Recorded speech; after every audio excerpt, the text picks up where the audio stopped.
नमस्कार विद्यार्थी मित्रों, आप सभी का स्वागत करते हैं मौर्य क्लासेस में। विद्यार्थी मित्रों, आज हम आपको क्लास 12th अकाउंट पार्ट 2 जिसमें हम पढ़ाने वाले हैं आपको चैप्टर नंबर 5। क्या नाम है इसका? चैप्टर का नाम है हिसाबी गुणोत्तर और विश्लेषण। बच्चों, ये चैप्टर लगभग सारे बच्चों को बहुत ज़्यादा हार्ड लगता है। रीजन, सवालों के सूत्र याद नहीं होते बच्चों को, पर सच कहता हूँ बच्चों, सबसे इजी चैप्टर है, सबसे ज़्यादा इजी। और एग्जाम में इसका जो वेटेज है वो आपका 8 नंबर का है। लेकिन बच्चों मेरा, अगर तुमने एक वीडियो भी अच्छी तरीके से तुमने देख करके पढ़ करके समझ के चले गए ना, मैं 100% कहता हूँ बच्चों, आपके 8 में से 8 मार्क्स मिलेंगे, इसकी पूरी गारंटी मेरी है। लेकिन शर्त इतनी होगी कि वीडियो को अच्छी तरीके से आपको देखना होगा। और बच्चों, मैं आप लोगों के लिए ही मेहनत कर रहा हूँ, ठीक है। और आप अभी देख सकते हो बच्चों, मैं कितने बजे वीडियो बना रहा हूँ। यहाँ पर आप टाइम देख सकते हो, नाइट का समय है। और आप देख सकते हो एग्जिट अभी कितने बज रहे हैं, 3:20 हो रहे बच्चों। मैं आपके लिए यहाँ पर वीडियो शूट कर रहा हूँ। तो बच्चों, इतना तो आपको समझ में आ गया है कि अगर मैं आपके लिए डेडिकेशन से वीडियो बना रहा हूँ तो आपका भी एक यहाँ पर होना चाहिए कि आप भी डेडिकेशन से पढ़ाई करो। मेरा मेन मोटिव यही है कि बच्चा यहाँ पर हर एक वीडियो को देख करके अच्छी तरीके से सीख जाए और बोर्ड में अच्छा परफॉर्मेंस करे। और सभी बच्चों को अच्छा मार्क्स लाना है, ये मेरी गारंटी है। लेकिन कब? जब मेहनत करोगे तो चलिए शुरुआत करते, टाइम नहीं वेस्ट करेंगे, हम एक एक चीज़ों को समझते हुए सीखेंगे। बच्चों, यहाँ पर सेक्शन ए में 2 क्वेश्चन आएगा 2 मार्क का, मतलब इस चैप्टर में से 2 MCQ आने वाला है। तो भाई 2 MCQ आने वाला है, रट लो, अच्छे से कर लो, टेक्स्ट बुक के पीछे के सारे MCQ अच्छे तरीके से पढ़ लेना है। फिर सेक्शन डी में भी आपको 2 क्वेश्चन देखने को मिलेगा, मतलब एक एक मार्क के 2 क्वेश्चन आएंगे। वो दोनों क्वेश्चन आपको अच्छी तरीके से करना रहेगा। और एक क्वेश्चन आएगा जो सेक्शन डी में पूछा जाएगा 4 नंबर का। इसमें एक बेनिफिट ये है बच्चों कि इसके और में एक क्वेश्चन और मिलेगा, मतलब एक दूसरे के अथवा में क्वेश्चन मिलेगा। तो यानी कि अगर तुमने इसमें एक टॉपिक क्लियर कर लिया तो दूसरा टॉपिक ऑटोमेटिकली क्लियर हो जाएगा। क्लियर बच्चों? आई होप यहाँ तक क्लियर हो गया। तो बच्चों, आज के दिन मैं आपको पढ़ाने वाला हूँ, किस टॉपिक पे पढ़ाऊंगा वो सारे टॉपिक मैं आपको समझाऊंगा। लेकिन बच्चों, मैं जिस तरीके से पढ़ा रहा हूँ ना, उसी तरीके से उसी सीक्वेंस में आपको वीडियो भी देखना रहेगा, जिससे मैं गारंटी देता हूँ कि आपको वो टॉपिक उसी टाइम पे क्लियर हो जाएगा। ठीक है, चलो बच्चों, आज का हमारा मेन टॉपिक है जिसको हम चलाने वाले हैं बेटा, stock turnover rate. Stock turnover बच्चों, स्टॉक टर्नओवर को हम दूसरे नाम से जानते हैं स्टॉक चलन दर। या तो स्टॉक चलन दर लिखा हुआ है तो भी यही लिखना है, या स्टॉक टर्नओवर हो तो भी यही। तो चलिए देखते हैं स्टॉक टर्नओवर रेट का सूत्र। तो बच्चों, स्टॉक टर्नओवर रेट का सूत्र है बराबर बिक्री माल की लागत बटे में औसत स्टॉक। अगर बच्चों ये बिक्री माल की लागत कीमत और औसत स्टॉक दोनों दिया है तो भाई दोनों की वैल्यू रख के हम डिवाइड कर देंगे, हमको फटाफट हमारा आंसर मिल जाएगा। लेकिन बच्चों, कभी कभी ऐसा भी होता है कि बिक्री माल की लागत कीमत नहीं दी होती है। तो नहीं दी होती है तो हमें क्या करना होता है, उसे निकालना पड़ेगा। तो कैसे निकालेंगे, चलिए उसे भी देख लेते हैं कि बिक्री माल की लागत को कैसे निकालेंगे। तो बच्चों, बिक्री माल की लागत का सूत्र क्या है कि बिक्री माल की लागत कीमत बराबर बिक्री में से हम क्या करेंगे, सबका लाभ माइनस करेंगे। फिर से बच्चों, बिक्री माल की लागत कीमत बराबर बिक्री में से हम क्या करेंगे, सकल लाभ माइनस करेंगे। बच्चों, कभी कभी ऐसा भी होता है बिक्री तो दिया है परंतु सकल लाभ नहीं दिया, या कभी कभी बिक्री नहीं दिया, तो भाई हम लागत कीमत कैसे निकालेंगे। तो दूसरा तरीका भी यहां पर समझ लो। दूसरा तरीका यह है कि बिक्री की लागत कीमत निकालने के लिए हम क्या करेंगे, प्रारंभिक स्टॉक प्लस खरीदी का खर्च प्लस मजदूरी, इन सभी को जोड़ करके माइनस कर देंगे अंतिम स्टॉक। तो हमें क्या मिल जाएगा, बिक्री माल की लागत। तो दोनों तरीका आपको बता दिया, दोनों कंडीशन में बता दिया कि भाई अगर बिक्री और सकल लाभ नहीं दिया है तो आप इस तरीके से भी बिक्री की लागत निकाल सकते हो, और अगर आपको बिक्री और सकल लाभ दिया है तो आप उस तरीके से भी निकाल सकते हो। आगे बात करते हैं बच्चों। अब आपको क्लियर हो गया बच्चों की बिक्री माल की लागत कीमत कैसे निकालेंगे। दूसरा यहाँ पर है औसत स्टॉक। अब बच्चों सवाल के अंदर अगर औसत स्टॉक ना दे तब औसत स्टॉक को कैसे निकालोगे उसे भी समझ लेते हैं। तो बच्चों औसत स्टॉक का सूत्र होता है प्रारंभिक स्टॉक प्लस अंतिम स्टॉक डिवाइड बाय 2। फिर से बच्चों क्या है, प्रारंभिक स्टॉक प्लस अंतिम stock divide by 2। Clear concept. चलिए आई होप आपको ये फॉर्मूला क्लियर हो गया। चलिए एक सवाल लेकर के मैं आपको समझाता हूं जो बोर्ड में पूछा गया है, मैं वही सारे क्वेश्चन आपको कवर कराने वाला हूं, ठीक है। चलिए बच्चों यहां पर देखो स्वाध्याय का 15वां क्वेश्चन क्या लिखा है, एल कंपनी लिमिटेड की नीचे दी गई निम्न जानकारी पर से स्टॉक टर्नओवर निकालना है। क्या निकालना बच्चों, स्टॉक टर्नओवर, और इसका दूसरा नाम क्या है, स्टॉक चलन दर की गणना करना रहेगा। क्लियर हो गया बच्चों। तो यहाँ पर क्या क्या चीज दिया है देखो बड़ा, बिक्री दिया है, अंतिम स्टॉक दिया है, सकल लाभ दिया है बच्चों, सकल लाभ का दर दिया है, फिर प्रारंभिक स्टॉक दिया है, फिर खरीदी दिया है बच्चों, ठीक है। तो बच्चों मैंने आपको बताया था, चलिए यहाँ पर बिक्री और सकल लाभ दिया तो भाई हमें बिक्री की लागत कीमत निकाल सकते हैं, ठीक है। चलिए कैसे सॉल्व करना है उसे हम समझने की कोशिश करते हैं। क्या निकालना है, स्टॉक टर्नओवर। तो स्टॉक टर्नओवर का सूत्र क्या है, चलिए पहले उसको लिखते हैं। अब बच्चों स्टॉक टर्नओवर रेट का सूत्र मैंने यहाँ पर लिख दिया। अब बच्चों बिक्री माल की लागत कीमत तो टेक्स्ट बुक के अंदर देखेंगे ध्यान से, तो इसके अंदर बिक्री माल की लागत कीमत नहीं दी है, मतलब बिक्री माल की लागत कीमत निकालना पड़ेगा। तो बच्चों बिक्री माल की लागत कीमत कैसे निकालेंगे, तो देखो सवाल के अंदर बड़ा क्या क्या दिया बड़ा, बिक्री में से क्या करेंगे, सकल लाभ माइनस करेंगे। तो बच्चों बिक्री इसके अंदर किताब में कितना दिया, बच्चों आप लोग भी टेक्स्ट बुक लेके साथ में बैठना जिससे आपका कॉन्सेप्ट क्लियर हो जाए। तो बच्चों यहाँ पर बिक्री आपको दिया हुआ है 30 लाख, तो यहाँ पर हम लिखेंगे 30 लाख। कितना लिखेंगे बच्चों, 30 लाख, ठीक है। माइनस करेंगे सकल लाभ, तो सकल लाभ का दर कितना दिया बच्चों, 30%, तो यहाँ पर माइनस करेंगे 30%। तो 30 लाख का 30% करो बच्चों, तो 30 लाख का हम 30% करेंगे तो यहाँ पर हमें मिलेगा बच्चों 6 लाख। कितना मिलेगा, हमें यहाँ पर मिलेगा 6 लाख। मैं आपको दिखा रहा हूँ, ठीक है, मैं आपको दिखा रहा हूँ कैसे करना है। देखो तो 30 लाख का हम करेंगे 30%, सॉरी 30 लाख का हम करेंगे गुणे 30%, कितना है बच्चों, 9 लाख। तो यहाँ पर हम लिखेंगे माइनस 9 लाख, ठीक है। अब हम क्या करेंगे, 30 लाख में से 9 लाख माइनस करो बच्चों, तो कितना आएगा, 21 लाख। कितना आएगा बच्चों, 21 लाख आएगा। बोलो यहाँ तक क्लियर हो गया बच्चों। चलिए आगे अब बात करते हैं औसत स्टॉक। बच्चों औसत स्टॉक का भी यहाँ पर कोई इन्फॉर्मेशन नहीं दिया, औसत स्टॉक भी नहीं दिया, तो भाई हमें औसत स्टॉक भी निकालना पड़ेगा। कैसे निकालोगे बच्चों, चलिए औसत स्टॉक निकालते हैं। तो ये रहा मेरा औसत स्टॉक, क्या है, प्रारंभिक स्टॉक प्लस अंतिम स्टॉक डिवाइड बाय 2। तो यहाँ पर देखो प्रारंभिक स्टॉक कितना दिया है, तो प्रारंभिक स्टॉक दिया बच्चों आपको यहाँ पर 3,50,000, तो यहाँ लिखेंगे 3,50,000 प्लस यहाँ पर अंतिम स्टॉक कितना दिया बच्चों, अंतिम स्टॉक दिया 2,50,000, ठीक है, डिवाइड बाय करेंगे 2। तो 3,50,000 प्लस 2,50,000 दोनों को प्लस करेंगे, कितना आएगा, यहाँ पर आएगा 6 लाख। कितना आएगा, 6 लाख, डिवाइड करेंगे 2 से, तो बच्चों कितना यहाँ पर आएगा, तो यहाँ पर आएगा 3 लाख।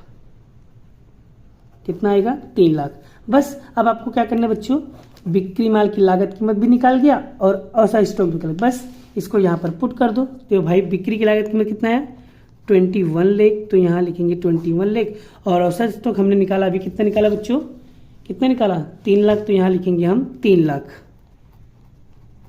ठीक है। बस इसमें इसको डिवाइड करो बच्चों, डिवाइड करेंगे कितना मिलेगा हमको यहाँ पर मिलेगा 7। और बच्चों एक चीज बता दो, जब भी कभी स्टॉक लिखा हो ना, स्टॉक टर्नओवर, तो आपको हमेशा उत्तर में क्या लगाना है बेटा, बार लगाना है।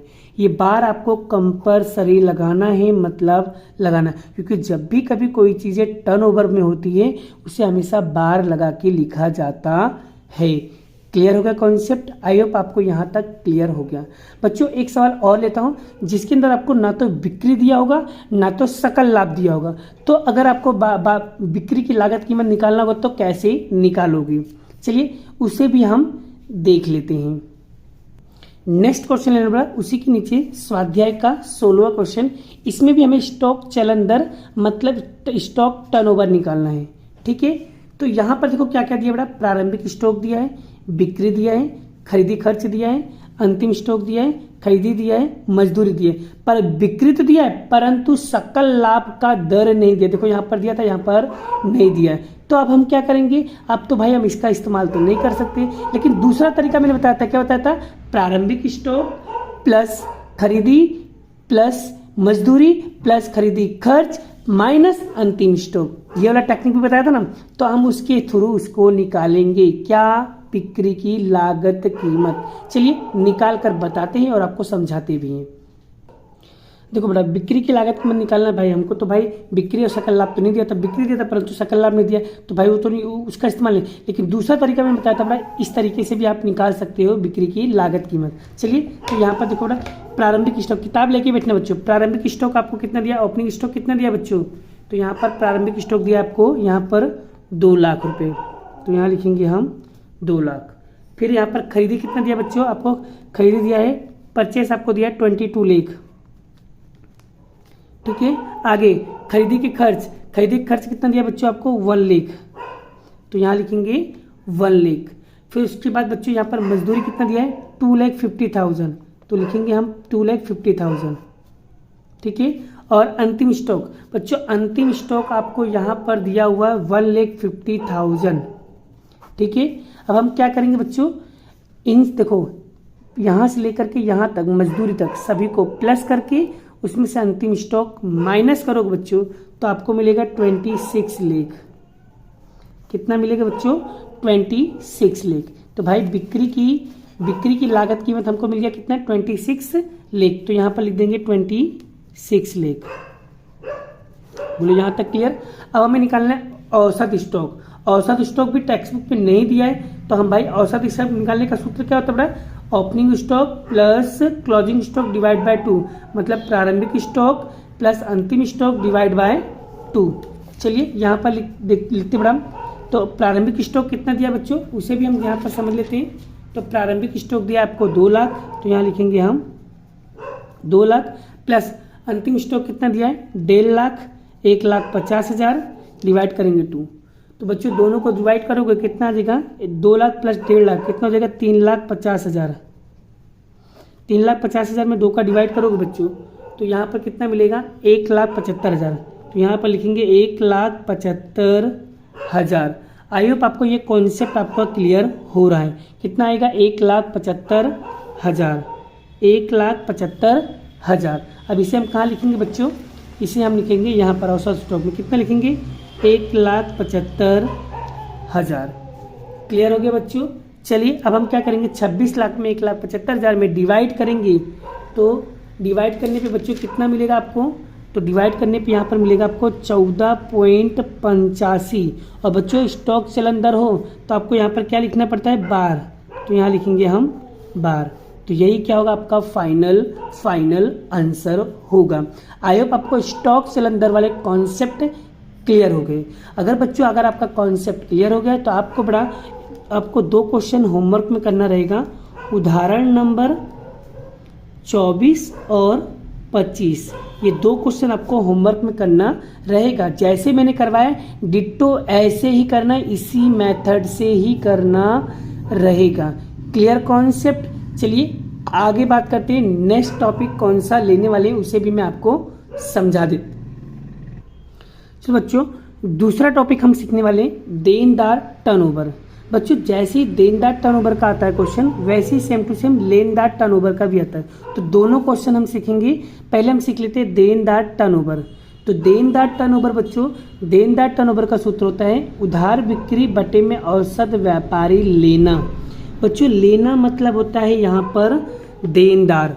बच्चों लेना मतलब क्या होता है, देनदार। अच्छा बच्चों मुझे ये बताओ देनदार का संबंध किसके साथ है, तो देनदार का संबंध लेनी हुंडी के साथ है। फिर से देनदार का संबंध किसके साथ है, लेनी हुंडी के साथ। क्लियर हो गया बच्चों। चलिए तो बच्चों यहाँ पर सपोज मान लो बच्चों अगर उधार बिक्री और औसत व्यापारी लेना दोनों तो दिया बड़ा, तो दोनों आंसर लिख, क्वेश्चन लिख कर आंसर लिख करके आपको डिवाइड कर देना, आपका आंसर फाइनल आ जाएगा। लेकिन सपोज मान लो बच्चों उधार बिक्री अगर आपको नहीं दिया है तो आप कैसे निकालोगे?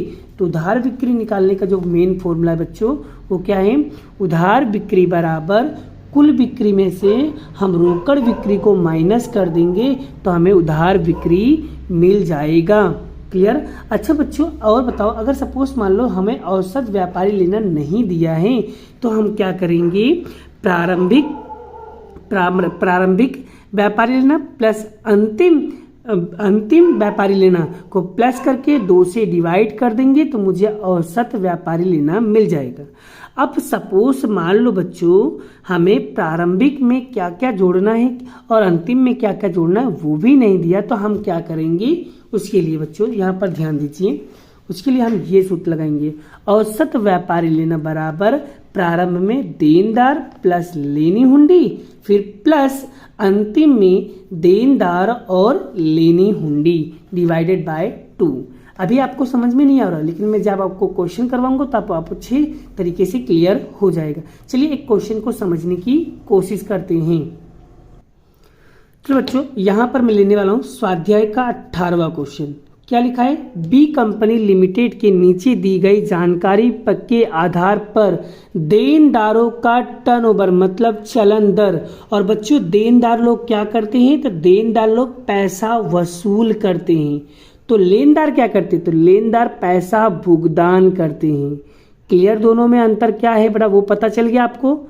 चलिए आगे बात करता हूँ।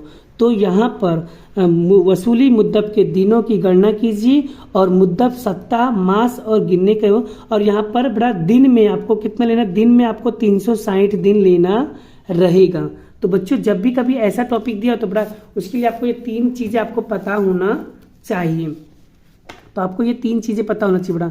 बी वसूली की मुद्दत, अगर बच्चों महीना बोले मास बोले तो मुझे ये बताओ बच्चों एक साल के अंदर कितने महीने होते हैं? तो एक साल के अंदर 12 महीने होते हैं। तो देनदार टर्नओवर, तो भाई आपको पैसे, जैसे कि मान लो आपने पैसे किसी से लिया है तो आपने क्या कहा कि भाई वो वसूल करेगा, तो कब वसूल करेगा? वो आपसे पहले ये पूछेगा भाई आप पैसे कब देने वाले? तो तुमने कहा 12 महीने के बाद। ठीक है? सप्ताह मतलब उसने कहा भाई 52 सप्ताह के बाद मैं आपको पैसे रिटर्न कर दूंगा, तो ये 52 सप्ताह। उसने कहा भाई 365 दिन के अंदर मैं आपका पैसा रिटर्न कर दूंगा, 365 दिन। अब बच्चों एक साल के अंदर कितने दिन होते हैं? 365 दिन। लेकिन अगर सवाल के अंदर बोले कि 360 दिन लेना है तो बड़ा 365 की जगह पे आप क्या लिखोगे? 360 दिन। क्लियर होगा क्वेश्चन? अगर कुछ भी ना बोले तो आपको 365 ही लेना रहेगा। क्लियर हो गया बच्चों? चलिए एक एक करके हम समझने की कोशिश करते हैं। चलो बच्चों यहाँ पर क्या दिया है? कुल बिक्री दिया है, प्रारंभिक देनदार दिया है, प्रारंभिक लेनी हुंडी दिया है, प्रारंभिक लेनदार लिखा है, फिर प्रारंभिक उधार बिक्री लिखा है, अंतिम देनदार लिखा है, अंतिम लेना हुंडी लिखा है, लेनी हुंडी, अंतिम देनदार लिखा है। क्लियर हो गया बच्चों? चलिए आगे बात करते हैं, एक टॉपिक को सीखते हैं बड़ा यहाँ पर। तो यहाँ पर बच्चों पहला टॉपिक हम यहाँ पर उधार बिक्री। तो बच्चों उधार बिक्री चलो देखते हैं दिया है कि नहीं दिया है। तो यहाँ पर बच्चों ऑलरेडी आपको उधार बिक्री दिया हुआ है। देखो कहाँ दिया बच्चों? ये रहा उधार बिक्री कितना? 3,65,000। बच्चों अगर उधार बिक्री दिया है तो आपको उधार बिक्री निकालने की जरूरत नहीं है, डायरेक्टली वैल्यू पुट कर दो। यहाँ पर लिखेंगे हम 3,65,000। ठीक है बच्चों? चलिए अब औसत व्यापारी लेना, देखो दिया है तो बच्चों औसत व्यापारी लेना नहीं दिया है तो हमें निकालना पड़ेगा। कैसे निकालेंगे बच्चों? हम इसकी मदद से निकालेंगे। ठीक है? चलिए निकालते हैं, एक एक करके समझने की कोशिश करते हैं। तो बताओ बच्चों मुझे कि यहाँ पर कितना दिया है। तो बच्चों प्रारंभ का देनदार, तो प्रारंभ का देखो बड़ा, तो यहाँ पर लिखा है प्रारंभिक देनदार कितना दिया है? 70,000। और प्रारंभिक लेनी हुंडी कितना दिया है? 20,000। क्योंकि खरीदी का संबंध, सिर्फ देनदार का संबंध किसके साथ है बड़ा? लेनी हुंडी के साथ। चलिए देनदार कितना दिया बच्चों? तो देनदार यहाँ पर दिया है 70,000 प्लस लेनी हुंडी कितना दिया बच्चों? लेनी हुंडी यहाँ पर दिया है 20,000। चलिए प्लस अंतिम देनदार, बच्चों दिखाओ अंतिम देनदार कितना दिया है, जाके देखो बच्चों। अंतिम देनदार आपको दिया है बेटा बच्चों 50,000, तो यहाँ पर लिखेंगे 50,000 प्लस अंतिम लेनी हुंडी तो बच्चों अंतिम लेनी हुंडी कितना दिया है, यहाँ पर 6000 दिया है। क्लियर, डिवाइडेड बाय क्या करेंगे 2। अब बच्चों सभी का टोटल मारो, सभी को जोड़ोगे तो यहाँ पर कितना मिलेगा बच्चों, 1,46,000, 1,46,000 और डिवाइड करेंगे किससे, 2 से। तो बच्चों यहाँ पर कितना आएगा 73,000, कितना आएगा 73,000 आएगा। क्लियर होगा बच्चों, आई होप आपको यहाँ तक कॉन्सेप्ट क्लियर हो गया है। आपको बच्चों यहाँ पर औसत व्यापारी लेना आपका क्लियर हो गया। चलिए इसे हम कहाँ लिखेंगे बच्चों, इसे हम लिखने वाले हैं यहाँ पर, कितना लिखेंगे 73,000। चलिए तो बड़ा 3,65,000 में 73,000 का भाग देंगे तो मुझे कितना मिलेगा 5 बार। बच्चों जब भी कभी टर्नओवर लिखा हो तो आपको हमेशा क्या लगाना है, 5 बार लगाना है। अब बच्चों यहाँ पर क्लियर देखो, देनदार टर्नओवर कितना दे दिया, 5 दिया है। क्लियर, अब हमें आगे क्या बोला है बच्चों, यहाँ पर वसूली मुद्दत दिन और सप्ताह और मास भी निकालना रहेगा। चलिए उसी कैसे निकाला जाएगा, ध्यान से समझने की कोशिश करते बच्चों। वसूली मुद्दत, चलिए 12 मास, तो यहाँ पर लिखेंगे 12 और देनदार टर्नओवर। बच्चों देनदार टर्नओवर हमने कितना निकाला 5, तो यहाँ लिखेंगे हम 5, फिर 52 बटे में देनदार टर्नओवर कितना है 5। फिर यहाँ पर बच्चों यहाँ पर क्या बोला 360 लेना है, तो यहाँ पर हम क्या लेंगे बेटा, अब हम लेंगे 360। क्लियर हो गया, तो यहाँ लिखेंगे 360 बटे में देनदार टर्नओवर कितना दिया है 5। अब बच्चों इसमें इसको डिवाइड करेंगे तो यहाँ पर कितना मिलेगा 2.5 मास, मतलब 2.5 मास, 2.4 मास। आगे बढ़ा इसको डिवाइड करेंगे कितना आएगा 10.4 सप्ताह। ठीक है, अब बड़ा इसमें इसको डिवाइड करेंगे कितना आएगा 72 दिन। तो इस तरीके बच्चों यहाँ पर हमने ये भी कैलकुलेट कर लिया। आई होप आपको ये टॉपिक भी अच्छे तरीके से क्लियर हो गया। मैंने किस तरीके से निकाला, आई होप आपका कॉन्सेप्ट पूरा तरीके से क्लियर हो गया है। तो बच्चों ये जो टॉपिक था, ये टॉपिक कौन सा था बच्चों, ये टॉपिक आपका देनदार टर्नओवर था बच्चों। अब ऐसे ही सेम टू सेम है लेनदार टर्नओवर, लेकिन यहाँ पर उधार बिक्री है तो वहां पर क्या हो जाएगा, उधार खरीदी हो जाएगा, बस बाकी तो कुछ नहीं करना है। और बच्चों मैंने बताया था आपको उधार खरीदी का संबंध किसके साथ होता है, उधार खरीदी का संबंध लेनदार प्लस देनी हुंडी के साथ में होता है। क्लियर हो गया, चलिए सवाल को देखते हैं क्या क्या रूल्स है। तो बच्चों यहाँ पर लेनदार टर्नओवर, तो अब हम समझने वाले हैं लेनदार टर्नओवर क्या है। तो बच्चों लेनदार टर्नओवर का सूत्र क्या है, उधार खरीदी बटे में औसत व्यापारी लेना। क्लियर हो गया बच्चों। चलिए सपोज मान लो बच्चों आपकी एग्जाम के अंदर उधार खरीदी नहीं दिया है, ठीक है। अगर उधार खरीदी सवाल के अंदर नहीं दिया है तो हमें उधार खरीदी निकालना पड़ेगा ना, है ना। तो कैसे निकालोगे, तो उधार खरीदी का कोई ना कोई सूत्र तो होगा। चलिए बताता हूँ क्या बड़ा, उधार खरीदी का सूत्र ये है। तो उधार खरीदी बराबर कुल खरीदी में से हम क्या करेंगे, रोकड़ खरीदी को माइनस कर देंगे, ठीक है। अब बच्चों यहाँ पर आगे बात करते हैं। अब बच्चों अगर मान लो औसत व्यापारी नहीं दिया है तो हम क्या करेंगे, प्रारंभिक व्यापारी देना प्लस अंतिम व्यापारी देना प्लस करके 2 से भाग दे देंगे। या तो सपोज मान लो आपको यही नहीं पता चल रहा है कि प्रारंभिक व्यापारी लेने के अंदर क्या आता है और अंतिम व्यापारी लेने के अंदर क्या आता है, उससे भी हम समझ लेते हैं। तो देखो बच्चों क्या लिखा है, औसत व्यापारी लेना बराबर यहाँ पर प्रारंभिक लेनदार प्लस देनी हुंडी प्लस अंतिम लेनदार और देनी हुंडी डिवाइड बाय 2। चलिए अब बड़ा यहाँ पर सारी चीजें समझ लिए, अब एक एक करके हम सॉल्व करते हैं। अब बच्चों मैं लेने वाला हूँ 19 का जो बड़ा जुलाई 19 में पूछा गया। मैं लगभग जितने भी क्वेश्चन ले रहा हूँ वो सारे के सारे क्वेश्चन बोर्ड में पूछे गए क्वेश्चन है, ठीक है। तो सारे क्वेश्चन को अच्छी तरीके से प्रैक्टिस जरूर करना है, ठीक है। क्या लिखा हुआ है, सी कंपनी लिमिटेड की नीचे दी गई जानकारी के आधार पर लेनदार टर्नओवर चलन दर निकालना है। यहाँ पर क्या लिखा है, लेनदार टर्नओवर। तो अभी लेनदार टर्नओवर का मैंने कॉन्सेप्ट सिखा दिया आपको, कौन कौन से सूत्र लगेंगे, क्यों लगेगा, कैसे लगेगा, ठीक है। आगे यहाँ पर बच्चों लेनदार लोग क्या करते हैं बच्चों, लेनदार क्या करते हैं, भुगतान करते हैं। क्या करते हैं बच्चों, भुगतान। तो लेनदार क्या करते, लेनदार भुगतान करते हैं, देनदार क्या करते हैं, वसूल करते हैं। क्लियर हो गया बच्चों। आगे बात करते हैं। तो यहाँ पर प्रारंभ की बाकियाँ दिया है, यहाँ पर अंतिम की बाकियाँ दिया है, यहाँ पर उधार बिक्री, रोकड़ बिक्री, और यहाँ पर कुल बिक्री, कुल खरीदी, रोकड़ खरीदी। तो बच्चों यानी कि यहाँ पर अगर ध्यान दो बच्चों, यहाँ पर उधार खरीदी नहीं दिया गया है, तो उधार खरीदी निकालना पड़ेगा। आगे औसत व्यापारी लेना, वो भी नहीं दिया गया, तो वो भी हमें निकालना पड़ेगा। चलिए समझते हैं सवाल कैसे करेंगे। चलिए उधार खरीदी भी नहीं दिया है, औसत व्यापारी लेना भी नहीं दिया है, तो चलिए सबसे पहले निकालते हैं उधार खरीदी। तो बच्चों उधार खरीदी में क्या करेंगे, कुल खरीदी में से हम क्या करेंगे, कुल रोकड़ खरीदी को माइनस करेंगे। चलिए देख के बताओ मुझे टेक्स्ट बुक में से कुल खरीदी कितनी दी हुई है। तो कुल खरीदी दिया आपको बच्चों यहाँ पर 6 लाख। 6 लाख में से रोकड़ खरीदी कितना दिया बच्चों, 2,40,000। ठीक है, 6 लाख में से 2,40,000 माइनस करेंगे तो कितना आएगा बच्चों, 3,60,000। ठीक है, कितना है, 3,60,000। तो यहाँ लिखेंगे हम बच्चों उधार खरीदी में 3,60,000। अब हमें निकालना है औसत व्यापारी लेना, तो ये कैसे निकालेंगे, ये भी नहीं दिया है, तो इसे निकालने का सूत्र क्या था बच्चों, चलिए समझते हैं। देखो बच्चों यहाँ पर औसत व्यापारी का प्रारंभिक लेनदार, देनी हुंडी, अंतिम लेनदार और देनी हुंडी डिवाइड बाय 2 करेंगे। चलिए करते हैं। चलो बच्चों प्रारंभिक देनदार कितना, लेनदार कितना दिया बच्चों, देख के बताओ मुझे कितना दिया है।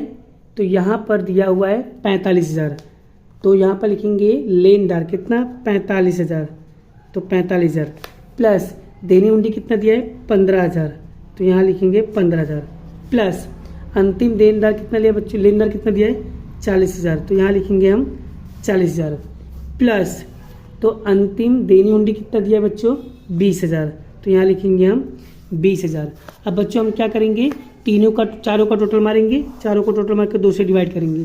तो बच्चों जब चारों का टोटल मारो कितना आएगा बच्चों, 45 प्लस 15 कितना होगा, 60,000 प्लस 40,000 प्लस 20,000 कितना होगा, 60,000 होगा, डिवाइड करेंगे 2। 60,000 प्लस 60,000 कितना होगा बच्चों, 1,20,000 डिवाइड करेंगे 2 से, तो कितना आएगा बच्चों, यहाँ पर आएगा 60,000 आएगा। क्लियर होगा बच्चों। चलिए औसत व्यापारी भी निकल गया, यहाँ पर लिखेंगे हम औसत व्यापारी कितना लिखेंगे, 60,000। क्लियर हो गया बच्चों। अब हम इन दोनों पर भाग देंगे, तो भाग दोगे बच्चों कितना आएगा, यहाँ पर आएगा 6 और लास्ट में क्या लगाएंगे बच्चों, यहाँ पर हम लगाएंगे 12। क्लियर हो गया बच्चों, क्या लगाएंगे हम, 12 लगाएंगे। क्लियर है यहाँ तक। चलिए आगे बात करते हैं। आगे क्या दिया बच्चों, यहाँ पर ध्यान दो, सवाल के अंदर आगे क्या दिया है, यहाँ पर निकालना है भुगतान अनुसार। क्या निकालोगी, भुगतान अनुसार। ठीक है, चलिए कैसे निकालेंगे बच्चों भुगतान, वो भी हम समझ लेते हैं और एक एक चीजें हम यहाँ पर डिटेल वाइज आपको समझाएंगे बच्चों। एग्जाम आ रही है तो पढ़ना तो पड़ेगा ना। ठीक है, चलिए कैसे निकालेंगे, तो बड़ा वही जो तरीका मैंने बताया वही तरीका आपको आजमाना रहेगा। मास, महीने में भाई एक साल के अंदर कितना महीना होता है, 12, और एक सप्ताह में कितना होता है, 52 वीक, और एक साल में कितने दिन होते हैं, 365 दिन। लेकिन इन गधों ने क्या बोला है, यहाँ पर 360 लिखा है, तो 360 हमें लेना पड़ेगा। इन्होंने क्या बोला, 360 लेना है, तो हम यहाँ पर क्या लेंगे, 360 लेंगे। क्लियर हो गया बच्चों। अगर कुछ भी ना बोले तो आपको क्या लेना है, 365 लेना रहेगा। ठीक है बच्चों। चलिए तो यहाँ पर लिखेंगे हम 12। लेनदार टर्नओवर बच्चों हमने अभी निकाला, कितना निकाला, 6 निकाला, 6 निकाला ना, तो यहाँ पर हम लिखेंगे, हम 6 लिखेंगे, तो यहाँ पर लिखो 6, फिर 52/6, फिर यहाँ पर लिखेंगे 360/6 है। ओके, अब बच्चों हम इसमें इसको भाग देंगे, तो भाग दोगे बच्चों कितना मिलेगा, 2 मास।